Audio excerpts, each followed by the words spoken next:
Today, we're taking a closer look at how OpenAI's 10 preview model can help developers create interactive web apps.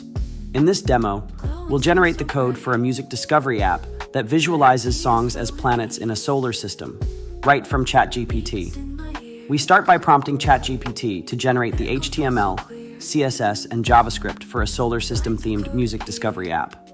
As you can see, ChatGPT quickly returns the structure of our web app, from the interactive design to the logic for rendering songs as planets.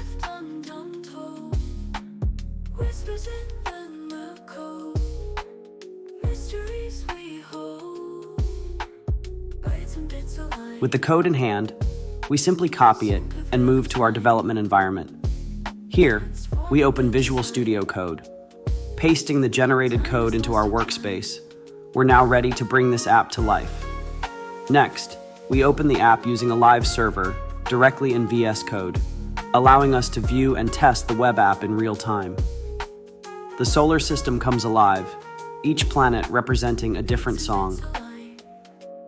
From concept to code in minutes, it's that simple.